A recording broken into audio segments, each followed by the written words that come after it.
Want to use one of you asked about doing appreciated, and I talked extensively about my experience in the military. I didn't do anything. I served and did my 3 years, like other people in my family, and I got out of there. But you people want me to talk about it more, so not everybody's military experience is the same. There are a lot of promises that the military makes that don't come true, though. Now, some of you youngins that see this, you might join the military built upon the promise that you'll receive schooling, funds for schooling. You receive benefits for your family. Um, that if you're married, that you'll be good, your family be covered, things along that line. Or if you go in and then you get married to another soldier, you guys will be together. All of these are lies. They're all lies. There are, people in the military who are very, very hungry. And I mean that literally. And I worked at a mess hall, so I know who's hungry and who ain't. What I seen a lot of is I seen a lot of soldiers who are brand new E1s come in, and they would get their little stipend, and they didn't realize while they were signing up, and the people who were the recruiters who signed them up, they didn't tell them everything. Then once get in, they're asking you pretty much want anything taken out of your check. There are things taken you don't even know about. And so you think you're going to get 600 or whatever it is a month. That's what it was back then. So this is 30 years ago. It was getting like 500 bucks a month. And then you notice that it's like 350. It's a lot less than what you thought. And you start seeing all the things come out of it. You're like, wait, I didn't know this was going to happen. In the military, what they do is they try to get some of that money back from you because they know they have you locked in a 3-4 year contract. This is where people get in the trouble. I also worked for the jail system. So let me tell you, the majority of men that were in jail were in there for writing bad checks. It's just the way it is. See, the whole setup with the military is, you know, the military knows, and people who are, involved in the military, your family members, people who live right outside of the fort, everybody knows that soldiers get paid, or when the soldiers get paid. They all know it. It's something that it just doesn't change. It's a fixed income that that's going to happen on a certain date. It's going to happen. I don't know how they pay now, but nonetheless, it's still regimented, is what I'm saying. Those military checks, people come after you during that time, or they try to get you in the situations where you're paying them and it's just coming right out of your check. The military does this. Of course, if you a lot of young people want to buy cars, so they go and buy a car, and the money comes right out of their check, and that's cool for some people. But there are things that the military includes in there that they don't tell you, and then they say, that's coming out of your check. When you get an Article 15, guess where that money's coming from? Right out of your check. Some people, not everybody lives on the base, so you still have to pay your rent and things along this line. The military takes advantage of the soldiers simply because they know you're in between a rock and a hard place. And when you have to fend for yourself, you're just like, I'm in the greatest military on the planet and I'm literally starving. I know, everybody knows when the mess hall is open. Everybody knows when the mess hall closes. And when that mess hall closes, you have other uh, entities that might be open, but you have to pay for them. You don't have to pay for the mess hall. So you have places that are right outside the base that you go down there if you got a couple quarters, Deutschmarks, or wherever you're at, yens. You go down there and get yourself something to eat. But it's a lot of times just you'll have soldiers who are broke. You'll have soldiers who get into financial trouble within the first year and less. Heck, some within the first 2 months. Soldiers get themselves in the big, big, big trouble. Simply because they don't know. They You'll have a lot of soldiers who will go out and they drink. I've seen one guy get beat from one side of the club to the other. Just everybody's partying 1 second. Next thing you know, a fight breaks out, and they just kept beating this dude up all the way across. And I was like, I don't know who he is. I don't know what he did, but it just doesn't take much. And if you get caught doing these things, it's pretty much a bad deal from you because it's an Article 15. I had a situation where I had to stand up to a punk ass sergeant, who wanted me to hit him so bad just so 15 me. He got right in my face. Now, I was letting him know. I'm just like, you touch me, I'm gonna defend myself 100%. Like there's no rule that says that you can put your hands on me. So he was trying me.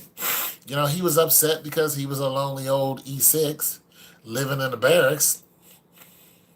And I was a younger soldier out. I had honeys come to visit me. And one of my honeys had she had a little one, and he heard the baby crying, and so he was like, "Yo, she gotta go." And I was just like, "Why? We can have the baby, be quiet or whatever." He's like, "She's not allowed in here," which wasn't true. And because he was of the barracks, he kicked her out, and I was heavily offended, that happened. Sergeant Cherry was his name. What an asshole. But there was nothing I could do about it. He went, of course, and reported that to my captain. And, my captain didn't like me. So my captain harassed, and this is on Fort Raleigh. I hated that place. My captain harassed me even when I got out the military because I kept coming on the base. I had friends on the base. Plus, I can get something to eat. But my captain saw me eating, and, he knew that I was no longer in the military. He snatched my plate from me. So there are some real asshole situations. But, like I said, you'll have soldiers who their back is up against it. They don't have no money. Uh, you'll have some soldiers who are married, and the military does give you stipends when you're married and your dependents, but a lot of times it just doesn't go very far. And if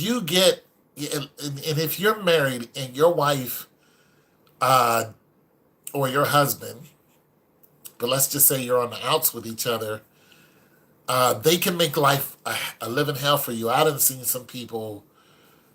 Uh, it just was all bad. It was just all bad. Like their spouses made it bad for them, and I was like, man, I do not want to get married. So there are just situations, especially when you're new and you have no rank. You're E1, E2. You get E2 once you get out of your training, and you feel all proud of yourself. Then you get like $50 more for being an E2. You're just like, what? Like what? I mean, E2, you hit E3 $50 more. I mean, I don't know what it is, but it wasn't enough, is what I'm saying. And it was hard. It's hard living off of those dollars. Uh, Now, I don't know what they get paid today. I don't know what the pay is. But I can tell you this, um, like anything, if you're not careful with your money, you can go ahead and get yourself into a world of hurt, and it'll cost you a lot. And then you end up seeing people like myself, who was a cook in the jail. And I'm the guy you didn't want to see. Not because I can punish you, it's just because I worked in the jail. You do not want to be getting your meals from me because you're going to eat and then you're going back to your cell. And that's it. Like, I'm not the face you want to see. So I just wanted to talk about that because there might be some young people who might see this, and I'm just like, when you get in there, keep your nose clean. Don't get into fights. Stay away from the MPs. Stay away from the MPs. You're gonna go out there. You're gonna want to mess around with the women. If I was you, I wouldn't mess around with no army chick. I wouldn't. I wouldn't mess around with army chick. You might get yourself somebody who is near your fort or something like that. Be careful of them too, because they think you got money. You're in the military. You got money. You don't. If you mess around with somebody, guys and girls. For you young ladies, the same thing. There are guys who hunt you down because they know that you have, this military check coming in. But be very careful of that. Be very careful of getting pregnant in the military. All these things that start costing you money because you think the military is going to help take care of this child, but it just doesn't work that way. You know what I'm saying? You will get more money, but things get a lot harder for you, especially when you have to, ETS somewhere. Uh, it just life is it can get a little difficult for young people who don't, especially if you don't have any help. Uh, for you older people who decide you want to go into the military, because the cutoff is 34, 35 now. I seen prior service. That's what they call you when you go in. Your prior service, or no, I'm sorry. This is if you served before. So let's say that I wanted to go back in, and I was 28 years old. Boom, I decided to go back in, even into a different, branch of the military. They call you prior service, and then they ask you. The DIs will ask you, did you serve before? You say yeah, and say how long did you serve? 3 or 4 years. Where did you serve? And you tell them, and they want to know, why did you come back? You know. Let me also say this. Even though you don't get a lot of money in the military, especially at lower rank, you don't start getting anywhere till you hit E5 for me. E4, E5, that's when you start getting a little money. But let me say this. When you're when you're in the service, I lost my train of thought. Okay, let's just go back to money. So yeah, E4 is where you start, to me, getting a little bit of money. In E4, you get a little bit of money. You can be E4 enlisted, which is corporal, or uh, you can have the leaf. So you can have the bar or the leaf, the 2 bars or the leaf. So if you have the leaf, you're a specialist. So if you have the bars, you're a corporal. So you might be getting a little bit of money then. You might get a little bit of breathing room. That happens within your first 2 years. Let me also say this: the military has a point system.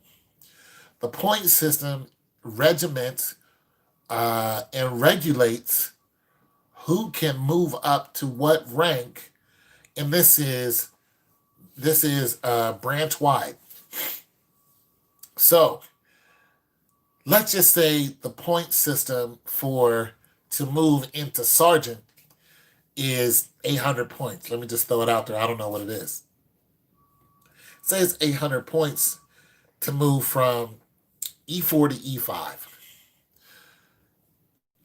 These points you have to accumulate, and you accumulate while you're in the military. So if you made it all the way to Spec 4, you have so many points. Now you're trying to be an NCO. If you're trying to be an NCO, this happens after, of course, you can do it by time. And well, you have to do it by time. And also, you have to educate yourself while you're in the military. So let's just say you start taking classes. Well, there are particular classes you take for the military that's in your specialization. So if you're somebody who works on airplanes or Humvees or whatever that you do, you're a medical, whatever, you educate yourself more when you're in the military. And once you take I forgot what these tests are called, but once you take those tests and, take these classes, the military looks at you like you want to do more for the military. That's not what your country can do for you, but what you can do for your country. So when you take those tests, they're going, oh, okay, this person wants to move up, and your whole branch, your whole chain of command knows that you're trying to do better for yourself in the military. So you hand those in, and then you go ahead and you keep doing more. There's so many that you can take. And if you're a very astute person and wise to the game, you're going to get a lot further than somebody who doesn't do anything at all. So I've told this story before, but I'm going to just tell it in a short range here of somebody who did not do that, who didn't care. His name was Porter. That was his last name. And Porter would come to work. We were cooks. Porter would come to work, every day, and he would leave looking the same way. And as a cook, you get messy. And we were just like, we were brand new. So we were looking at Porter and we were like, Porter, you going to work? And he was like, nah, my shift is over. We like, you ain't got like nothing on you, no sauce or nothing. He was like, yeah, man, I go to work like this. I come home like this. And then he said something that was really important. He was like, man, I go to work, I come home, and I drink my foam starters. Now, we were living in Germany, so foam starters are beers. So he would drink a beer. He would not go to the gym. He did not exercise in his room. He did not go running. He didn't do anything in the exercise lane whatsoever. Even if you invited him to the gym, he would not go with you. So he would stay at the crib and drink foam starter. Now, genetically, Porter looked like he was a long distance runner. This guy was maybe 160 pounds, soaking wet. He might have been 5'10, 5'11, but he was rolling up on 40 years old and doing nothing. He was in the military for 10 years as a Spec 4. Not an NCO corporal, a Spec 4. Now, we had a new, we had a sergeant who was a E8 with the diamond in the middle. He was a top, is what he was, which is a first sergeant. He was over our barracks. He was over our company, actually.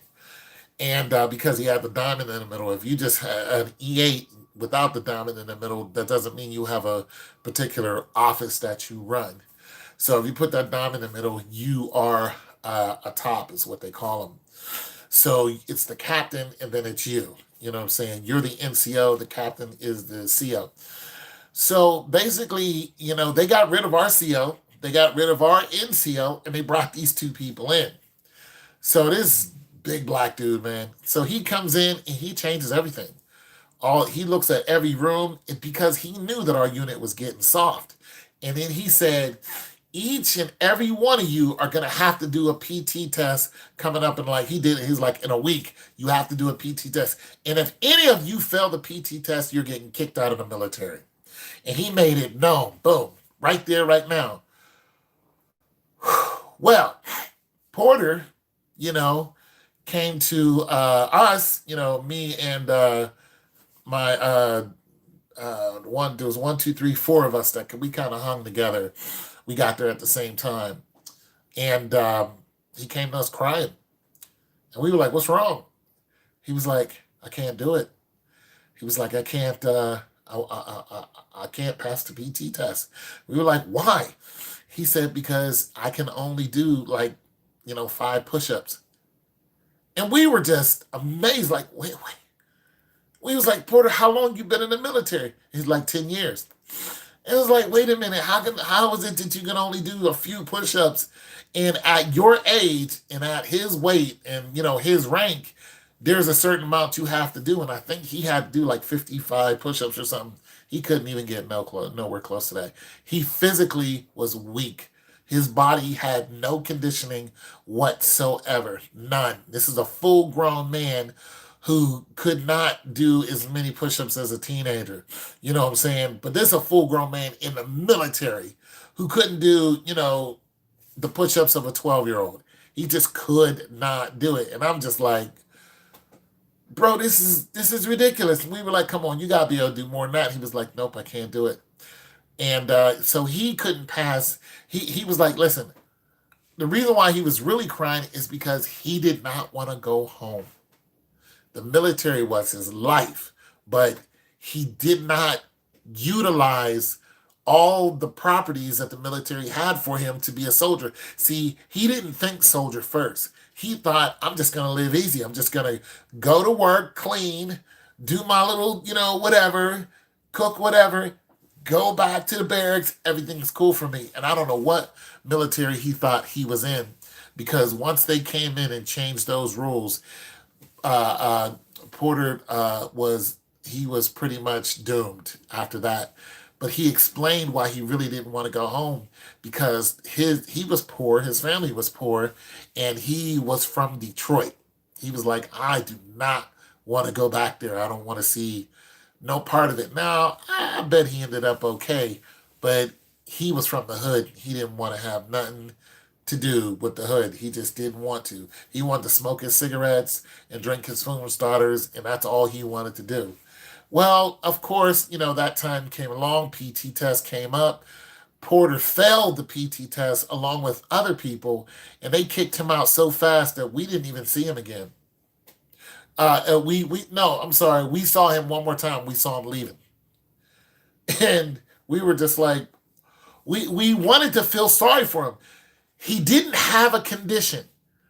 Like, I can see if you got severe asthma or something kicked in, or you were hurt, something. He was just lazy, pure lazy, and it got him canceled quickly. Now, there's another situation where I saw a a young man who wasn't necessarily lazy, but this guy was slow. His name was Cheedy, and Cheedy's wife was just a pure pain in the ass. But Cheedy was not physically gifted, even though he stood like 6'2". He wasn't a small kid at all. White dude. He looked like he could, throw some weights around.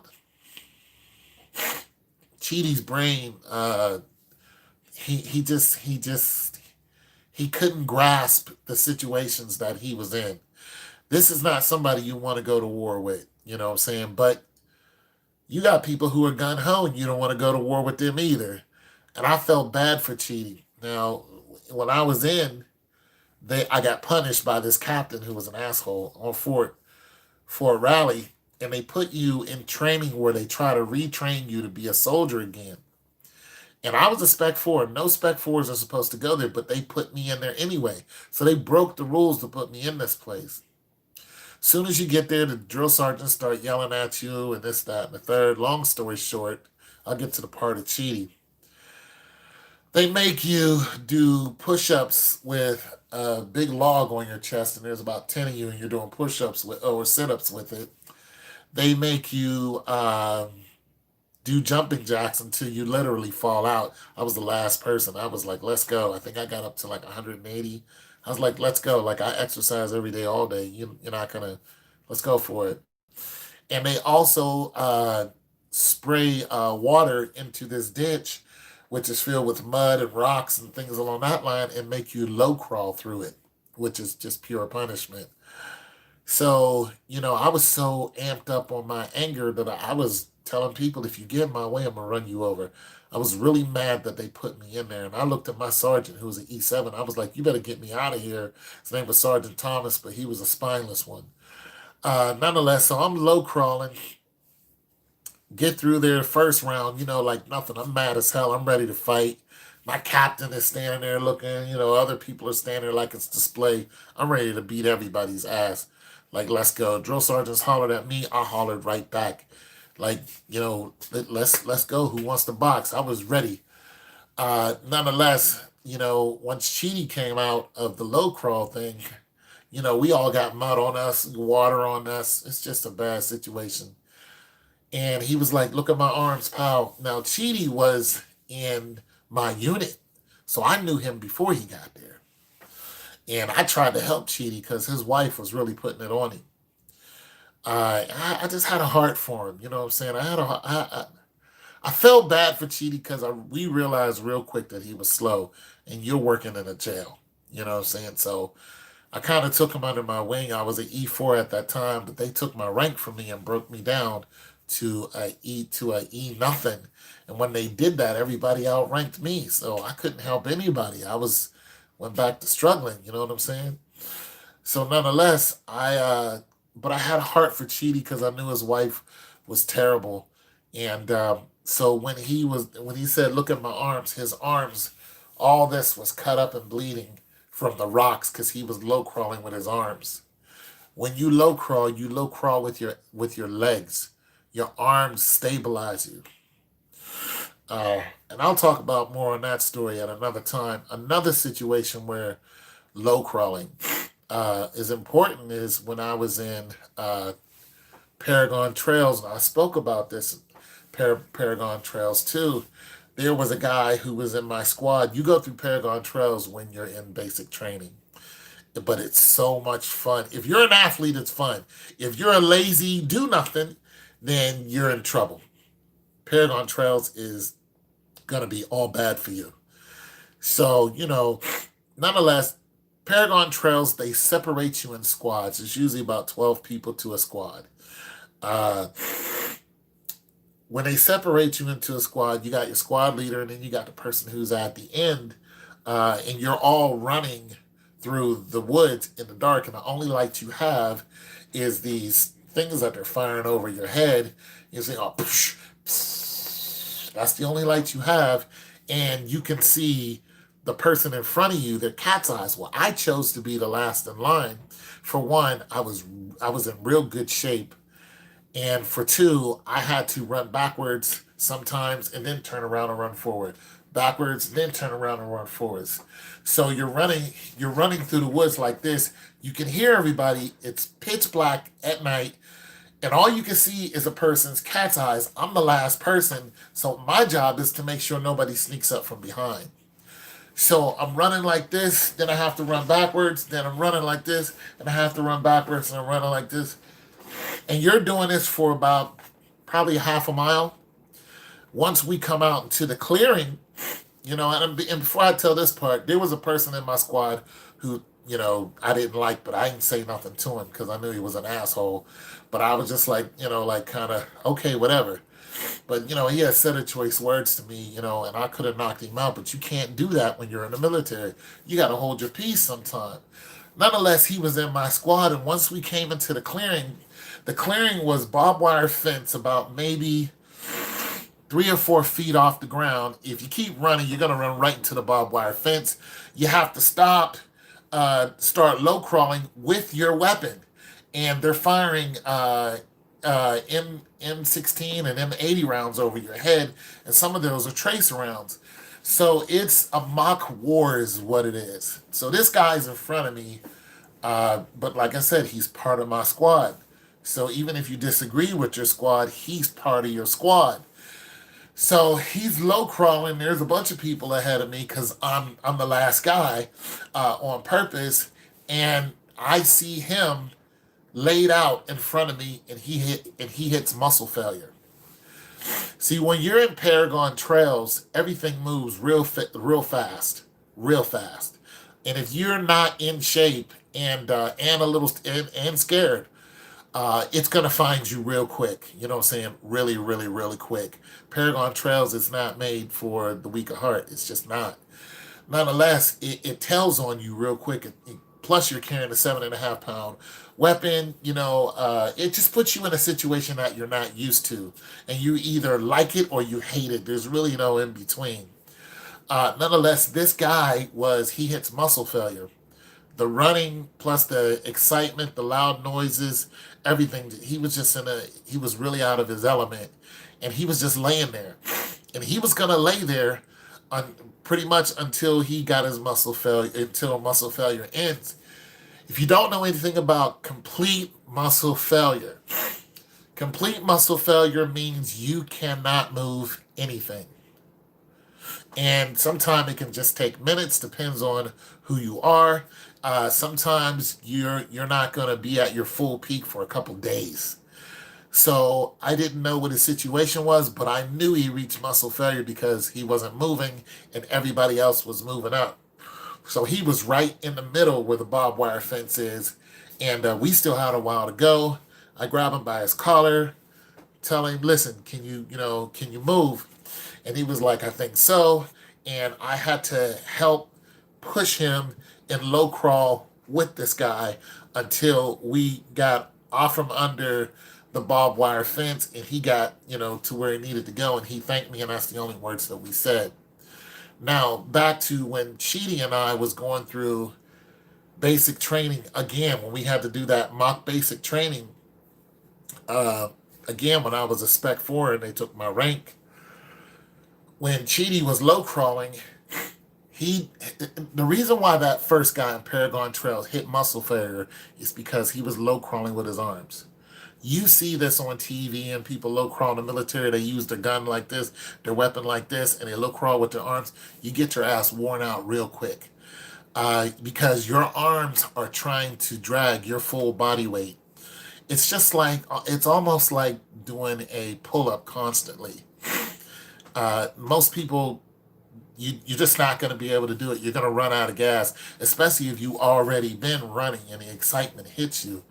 What you do is you have to push with your legs and stabilize with your arms, and you'll be able to just and roll crawl out of there, low crawl out of there. Chidi did not know this either, and he was low crawling with his arms, and he was cutting his arms up.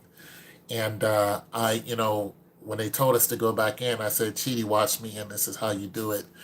And I showed him how to low crawl, even though we were being hollered at, and they didn't want me to help them. I didn't care what they wanted, because Chidi was my soldier. You know what I'm saying? He was actually under me at one point. And I didn't care what the DIs were saying. That was, he was my responsibility. So I was there to help him. So there's, like I said, there's just a lot that the military recruiters will not tell you.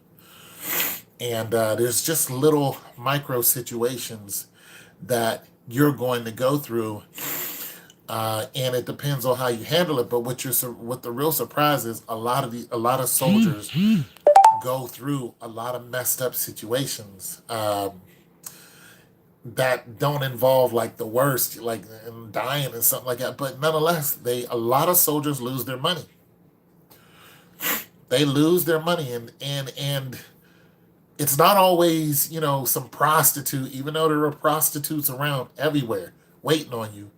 It's not always they went and bought a car and they got gypped, because those guys are waiting on you too. People want you to buy stuff just to rip you off. Sometimes it's your family. Your family will, when you go into the military, they have and make the assumption that all of a sudden you're rich, which is nowhere near the truth. There's, nowhere near the truth. You're not rich. You do have an income, but you're definitely not rich. And what they do is they try to get you to send them money, even if they don't need it. But they just try to guilt you into sending them money. And like I said, I worked for the jail system, so I knew how a lot of these soldiers were getting themselves into trouble. It's because of girlfriends, wives, um, drinking and driving, writing bad checks, and all of it came down to just money. So they would write these bad checks because they knew that their other check was coming next month. But the thing about it is, when your other check comes next month, you have to take that bad check money you wrote, and that has to come out of it. Plus, you're being penalized for the bad check that you wrote. You know what I'm saying? So you're losing more and more, but you get into this never-ending system, unless you go and find work outside of the military, which is also hard, because even though when you get in the military, there are hours that you're actually working, those hours aren't like they are in the outside world. The outside world says you can only work 8 hours, and then you have to stop working. The military doesn't operate like that. The military is, you belong to the military. So whenever they need you to work, they will come and knock on your door and say, hey, you need to go to work. It might not even be your shift. It doesn't matter. It does not matter. Now, I had a situation where I was picked out for a good reason. It's because I exercise all the time. And this, when I was in Germany, I ran a lot. So they had this event called a hash house race. And I was just one of the runners. I mean, there were people in my unit who could outrun me in a heartbeat. And like Bynum would come to my barracks at 10 o'clock at night and say, let's go run 5 miles. And we go out and run 5 miles. It was crazy, but it was to keep my mind off of being across the water away from my family and all the things I was going through. Plus, I really enjoyed running. We actually had a track meet over there. I ran to the track meet and then ran home. So I really enjoy running, but it paid off because the two-star general that uh, the two-star general that was over us had taken notice of me. Now I didn't know this, but they would always have an event called the Hash House Race. The military loves doing exercise programs. And when you go to these exercise events program, it could be lifting weights, it could be running, it could be shooting, it could be anything. But if it's in the realm of healthy and being more of a soldier, the military takes notice of you. They do. And they enjoy it when they don't have to tell you to do it. They just say, okay, we're going to have this event. Sometimes they make it mandatory that the whole unit gets into these events. So that's what basically was happening. They was making it mandatory if you can come out and you're not working, come out to the hash house race. So I had entered in about five of these races and I won like four of them.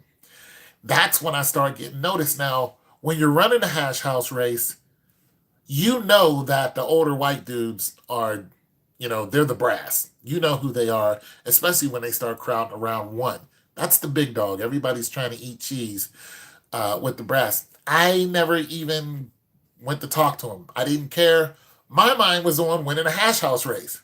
So the hash house race runs like this. It's in the woods. And what happens is they already have a course set up. It's usually about a 5 mile course. The way this course is set up is the starting line. There's about, 50, 60 you at the starting line, and probably more. There's people behind you too. And there's an arrow about maybe 400 yards up. And that arrow is either going to go like this, it's going to go like this, or go like this. Now, sometimes you'll get to where the arrow is going, you'll have three arrows. So you get people that break off in three different directions. Two of those directions are wrong. The one direction that has the triple dots, that's the correct direction. The one direction that has like a line in the front of it, there'll be a line in front of it. That means you have to turn around and find the right one to go to. So you're actually running more than the 5 mile course. That's a hash house race. And so you can be in the front and think you're killing it. Next thing you know, you'll see a line or you'll see an arrow pointing back. You have to actually tell people behind you to turn around. So it doesn't always benefit you to be the first one. So you'll hear people go back, back. That means you have to turn around and go back, and then you'll hear people, call out which one is the right one, and then you have to try to catch up to those people to win the race. Now, there's no prize at the end. I was just winning them because I liked running. Well, it turns around that the general actually knew who I was just because I was winning the hash house races. I won four of them straight. So we had another hash house race coming up. My E7 came in that evening to my shift, and he said, "Pal, tomorrow morning you're going to be in the hash house race." And that was it. Now, the other soldiers got upset about that because breakfast time is the hardest time. We had a couple thousand soldiers to feed. We were at Darmstadt, so, it's pretty decent sized base. Everybody wants breakfast. It's very hectic. Um, and being shorthanded is not a good thing. So they had to get somebody else to help them out because I had to go. Because my E7 told me the general said, you need to be there. Nobody can say anything. My E7 is telling me this. And it's the first time my E7 told me this. And I didn't even say anything. I just looked at him, and it was what it was. Everybody started complaining. I didn't say anything. I just, went on about my day. The next morning, I went out there and won another hash house race. You know what I'm saying? Because so, like I said, there are things that people don't tell you before you enter in the military. These things make life easier for you in the military. Sitting back and doing nothing doesn't. Getting out there and doing something makes it easy, especially if you ever get in trouble. They look at that and go, okay, well, you did this. Okay, an example, I got in trouble while I was, but me getting in trouble is, it was nothing. What happened was there are soldiers who leave. And when they leave, they'll say, I'm short, I'm ETSing, which means they're going back to the States or they're going to another base. Usually it's going back to the States. So a couple I knew was leaving, going back to the States. And I was cool with them because I think I went to church with one of them. And they said, well, we're not taking our Audi. They had an Audi A8, 1978. They said, we're not taking the car back with us. We can't afford it. So I was like, I'll buy it. How much? They were like $600. So I bought the car. Now, I had an American driver's license, but I didn't have a German driver's license. So I was driving and I came in through the gate. There's two gates that you come through, and they asked me to see my license. When the military asked me to see my license, I told them I didn't have one. They pulled me over and, what unit are you in, so on and so forth, and had to tell them, boom. So my car got taken away from me. And when I went to see the captain and my first sergeant, they knew who I was. I don't get in trouble. I'm not a drinker, smoker. I don't do a lot of stuff. They knew that I ran the hash house race a lot. You know what I'm saying? And I was notorious just for that. I was known on my base just for that race.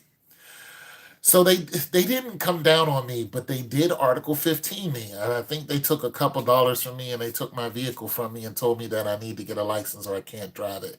So I had to sell it. And so it was nothing that hurt too bad. They could have, punished me further, but you know, people sell their cars all the time because you get over there and you'll see BMWs and Audis and all these cars that we covered over here, over there, not a big deal. They're cabs over there. Over in Germany, Mercedes Benz is a cab.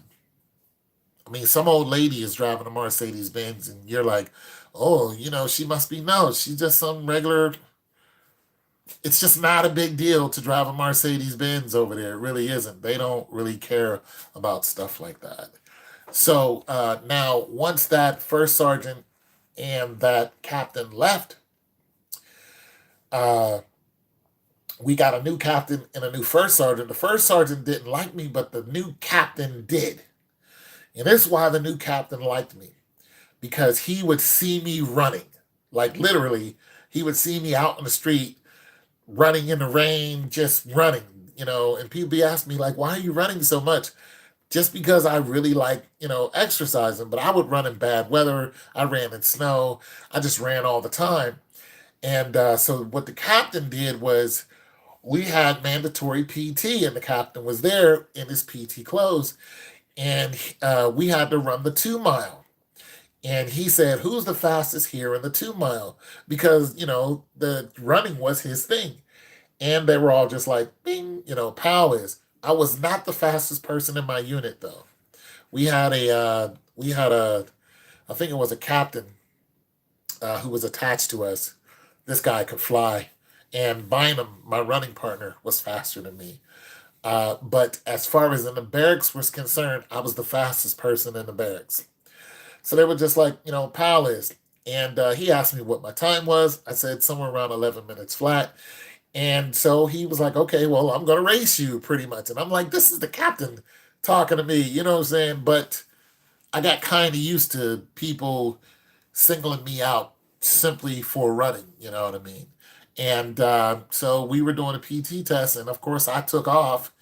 And I don't know what my first mile was, but I dusted him, I actually slowed down because saw him back there, you know what I mean? But he could not keep up with me whatsoever.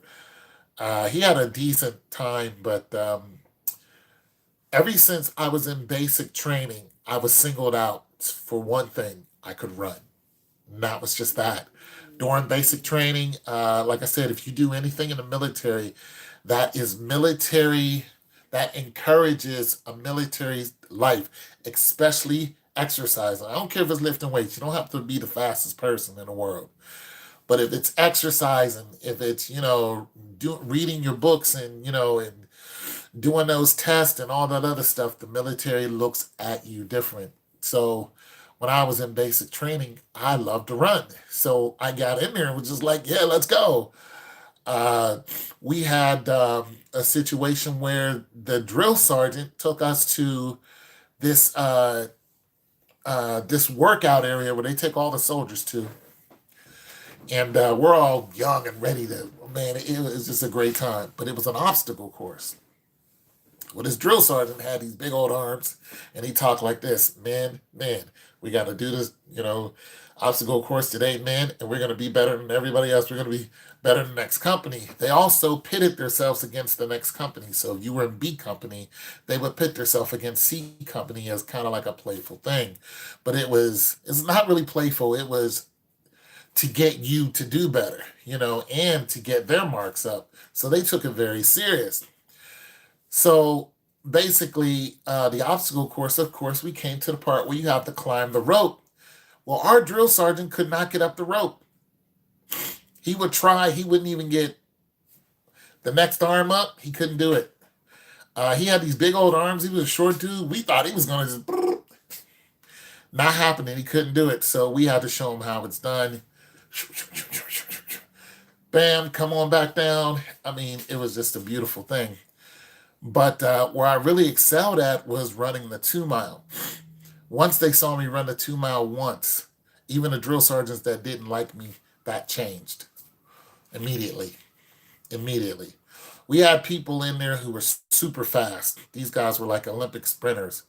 But when it came to the 2 mile, they sprinting, it did nothing for you. Uh, it's cool to have that kind of speed in the military. There's nothing wrong with it at all. But the military really likes people who can run long distance. They just do. It's just one of those things, especially if you can cover the 2 mile in a time less than most people can do it. And so I was the fastest one in my company. Uh, yeah, I was the fastest. I was the fastest one in my platoon. Forgot how it went. So there was A, B, C company. Yeah, I was the fastest one in my company, but there was the company next to ours had a streaker too, and it was this white kid. And so what the captain came out and did, because he was the commander over all of us, he said the one who gets the fastest time, I take the dinner. So like I said, to the drill sergeant, it's a challenge for them to have the best at whatever. And they listen, I'll tell you more. But anyways, so my drill sergeants were just like, let's go, pal. We need you to, cover this time, and beat this guy, make us look good. Well, we were running on rocks for one, so it made it harder. Military loves that. They love for you to. I mean, we was running on flat ground. The situation would have still been the same, but we were running on rocks and sand, so it makes it harder.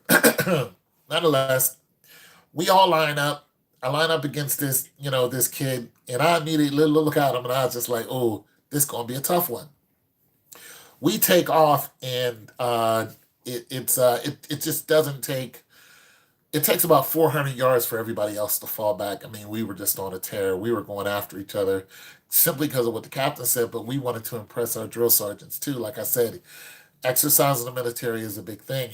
Uh, and once I took off on the guy, I just stayed with him. I tried to match his cadence and get in his jet stream. That way, I could, save myself for the end, to, sprint up behind him and take the guy. But his stride and his power was too much for me in the second mile. Once we got to about almost about 3/4 of the way in the second mile, I knew it was a wrap, and he pretty much walked away from me.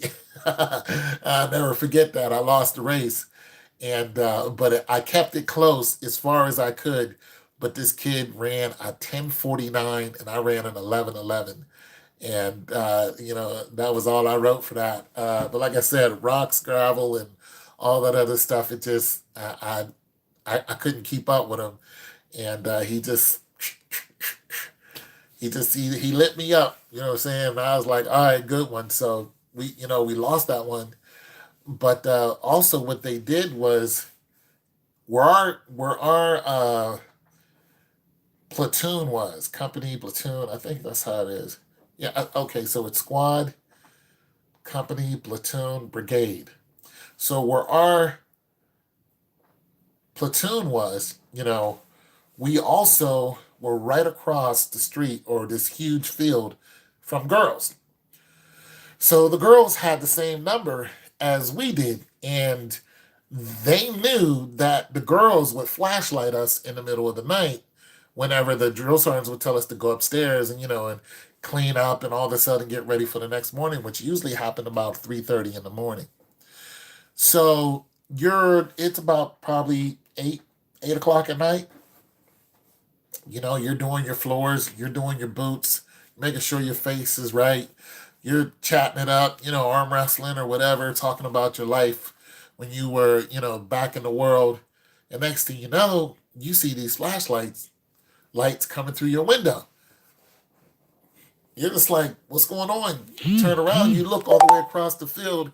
It's the girls trying to get your attention, you know. So those girls were pretty aggressive. Well, they know that there's tension between guys and girls. So what they do is they let you compete against each other.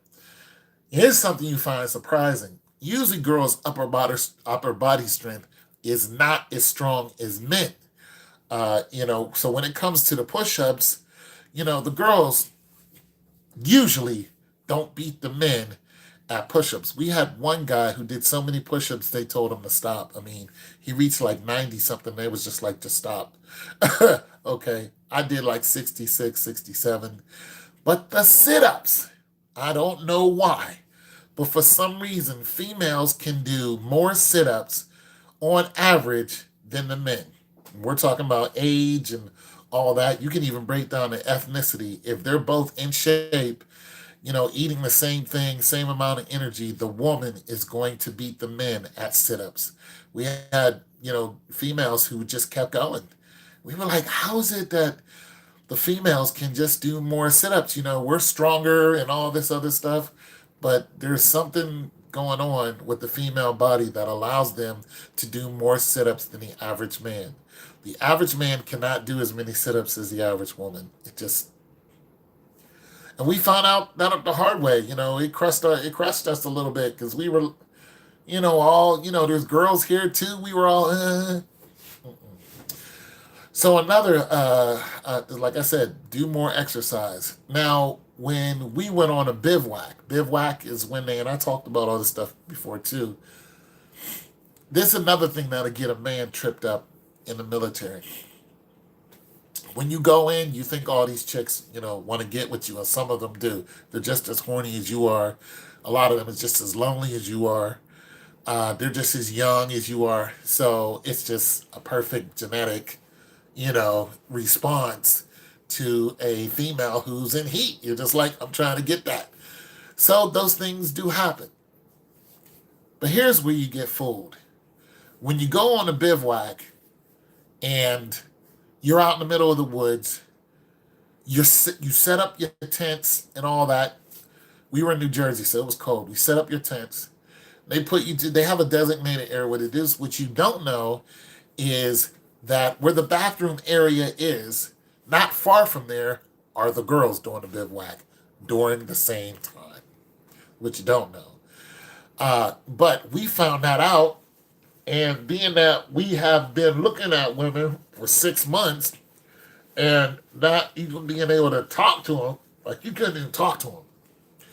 You know what I'm saying? We're not even being able to talk to them. We just looking at them, all that, young and beautiful. Finally, during the bivouac, you all of a sudden realize there's a whole slew of girls here, and they're going to the same bathroom you are, just on the other side. So you're just like, yo, we gonna talk to these girls. Yo, psst, psst. Don't you know those girls rang the alarm on our ass? There's boys over here. Like they ain't been looking at us for the last 6 months. Took off, man. We took off running. We thought it was gonna be like, yo, what's up? What's happening? Let's get it in. That'll get you tripped up too.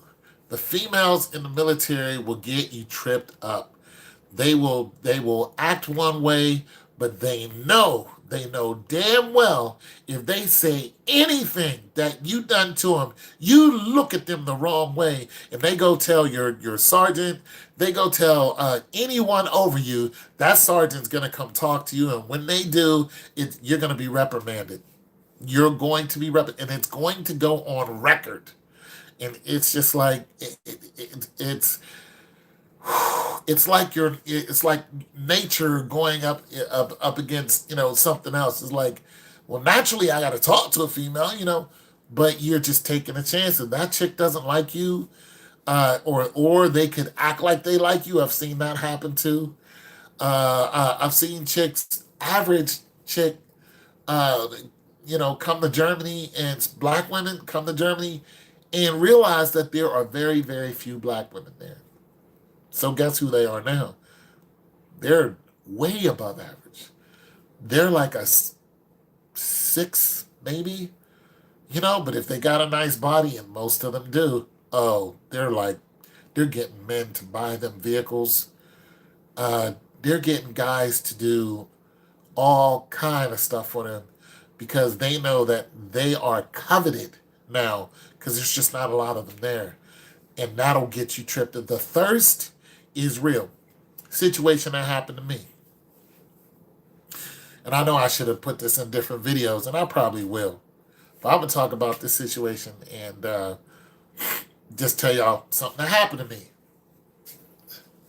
So, and I am going to put this in another video, so if y'all see it again, just, hey, we already saw this. So, I'm in my barracks, right? My one roommate is there. I had two roommates. Girl knocks on the door. Boom, boom, boom. My dude answers the door. She was like, yo, it's Pal here. Now, I'm a real quiet at that time. I'm just a real, chill person at that time. She comes in. Her name was Brown. She comes. We called everybody by their last name. She comes in.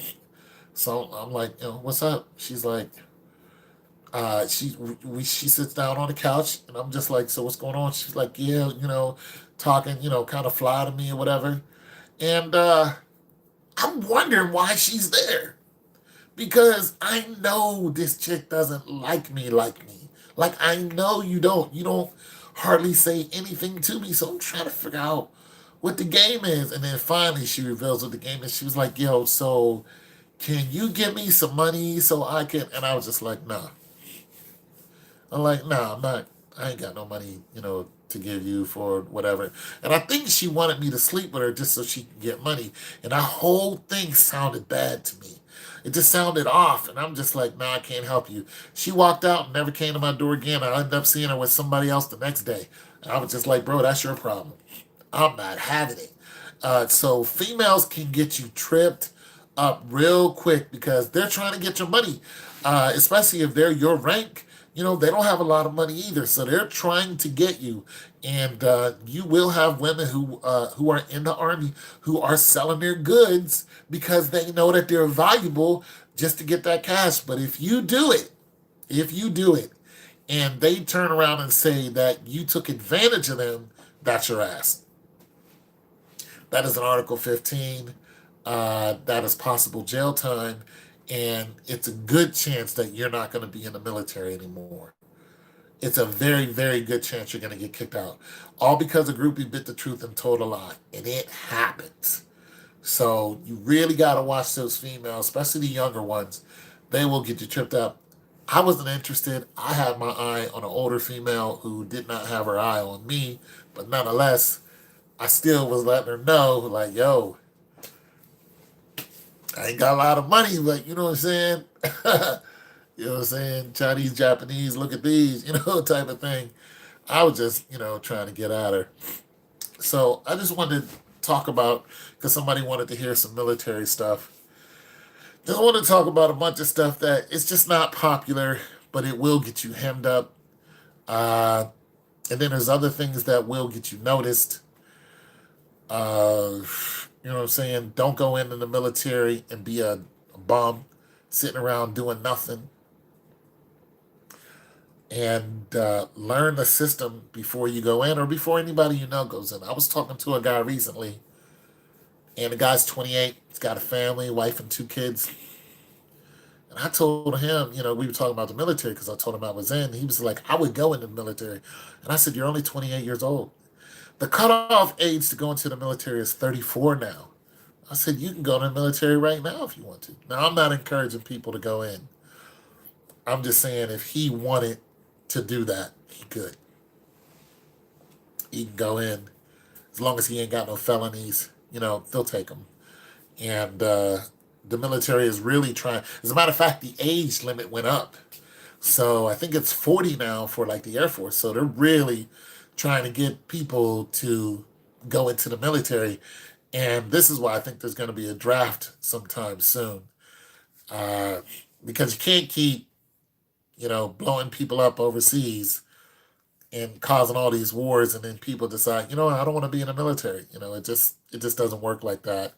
So I thought Donald Trump was going to be the one to implement the draft, which we haven't seen in 30, 40 years. But I just think there's going to be a draft soon because there is a military drought that I believe is happening, especially with a lot of trouble that's happening over in Camp Lejeune overseas in the Middle East and the soldiers in Fort Hood. All the deaths that's been happening are by other soldiers. So that's another thing that you have to worry about in the military. Uh, and you'll find that out sometime in basic training. So I got into a fight, right? And once again, all this is going to be put on other videos. But you guys are listening now, so I'm going to tell you. I get into a fight in AIT. AIT is right after basic training. It's basically when they separate you and tell you where you're going to be doing your special training at. So the military looks like a college campus, and it's treated like a college campus in some kind of ways, except everybody has on the same clothes. But all of you who are new recruits, you're all the same rank, which is an E1. You're all the same rank, but everybody is peacocking in some shape, form, or fashion. And sometimes some of the guys there are married. They're just married young. A lot of people got girlfriends and boyfriends, but you still see a lot of peacocking. Like one of my buddies, his name was Jeff, had a beautiful girlfriend at home. This other girl who was in our AIT unit kept hitting on him, and he kept telling her no. You know what I'm saying? He was like, "No, I'm good." He was from Wisconsin.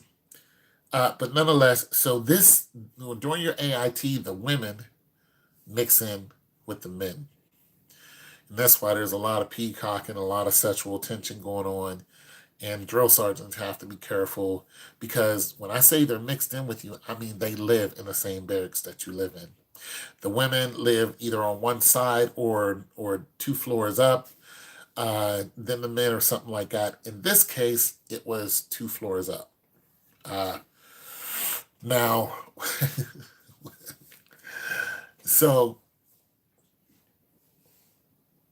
I want to talk about the fight first. All right, so I'll talk about I'll talk about the females first. So basically, what I did is I found a way. Okay, so there was this chick there who was always looking mean, but she had a killer body, killer. She's like 24 too. There was two chicks that I messed around with who were 24. I was only 19. I had just broken up with my fiance because, I couldn't do it anymore. Uh, and, you know, I was looking at all these women who are in shape. So this mean chick and her friend, I would always see her and, be like, I approached her one day and was like, why you so mean? Why you look like that? And she was surprised that I even spoke to her. So basically, I found out what room she was in, and then I found out how to get to her. Now, each floor has a row guard. Well, not a row guard. That's when you're running, or it has a guard who's up in the middle of the night, and they take turns rotating so everybody can get some sleep. So the girls have their guard, we have our guard. So what I did is I went to my guard and was just like, yo, I'm gonna be coming out of my room and going into the bathroom and yada yada yada. And okay, so our floors were next to each other. Mine wasn't above. Our floors was next to each other, but she was still one floor up. So I had to go one floor up to the next floor, and then on this side was male, this side was female. So I went to the next floor up, went into the bathroom, went through the roof of the bathroom, through the shower, crawled up through the roof, came back down into the girls' shower. Remember, this is the middle of the night. Came back down to the girl shower, and the girl had told the girl row guard that they were just guard that I have somebody coming to see me. This was a regular thing. So when I came out the female's bathroom, she just looks at me. I looked at her. I knew what room to go through. Her roommate was coming out of the room because she knew I was coming, would come out of the room in a robe, and I would go in there and we would do our business. Then boom, head back out, crawl through the roof, boom, boom, boom, boom. Like clockwork. And that happened a couple times until she told me she didn't want to see me no more. She told me she didn't want to see me no more because she wanted me to stay one time. Like, you can't get caught doing that. So we did whatever we was going to do, but she was still like, stay. And I was like, I can't. Like, I know that if we get caught, it's going to be all bad. Well, that was it for her. I had to go back to my room and I was like, yo, can I see you tonight? She was just like, no. And I'm like, what did she expect? Like, what kind of sense does that? Now you're going to cut yourself completely off? So I didn't understand that, but nonetheless, so I ended up finding another girl who was in another barracks, and she was the same age, 24, and we got to chopping it up, just talking and stuff like that. So we hooked up once, and so you do find people to who are as lonely as you are, and then things like that happen. Now, as far as a fight was concerned, I wanted to be a squad leader, but I wasn't. And the person who was a squad leader, I picked a fight with him. And I shouldn't have done that. We were going into the mess hall, and we were having words in front of everybody. And he pushed me over the bushes, and I couldn't get my footing, because I'm over the bushes, and then I got hit in the face. And then I noticed his dude, I didn't know it was his partner, but he came and he elbowed me. He caught me in the jaw. And I'm still trying to get my footing. And I'm just like, did this dude just hit me? So I was like, all right, but once I got my footing, I ran in and grabbed an apple and I headed out. You can't tell nobody that you got in a fight. After that, he was running around with a couple big dudes, expecting me to get into it with him. But I didn't retaliate. I ended up apologizing because it was my fault. I started it. I deserved to get my ass kicked. I got my ass kicked. It was no other reason than I felt that I should have been squad leader, and that's just all there's to it. I wanted to be in a position of command, and I did it the wrong way. I picked on a person. It was a dumb thing to do. I've never done it again, and that was just that. You know what I'm saying? I got jumped. I got jumped, and so you got to be careful because everybody is strong and as fast as you are in the military, and those boys come from different areas, and they could fight just like you can, and I could fight, but I was off my guard and I did the wrong thing. You know what I'm saying? So You got to be careful in the military because you could lose your life. You could lose your life in there messing around, messing with somebody's woman. Uh, you can just, it's just not worth it. So you have to be real careful. You have to be real careful. Keep your head down. They also have talent shows in the military. You know, so that's when they found out that I could sing a little bit. So that was kind of fun. But yeah, I just wanted to talk some military stuff with you guys. And some of these stories I'll go ahead and put in just a separate video and get into more detail. Anyway, it's your boy Tone 202. God loves you, so do I. Well,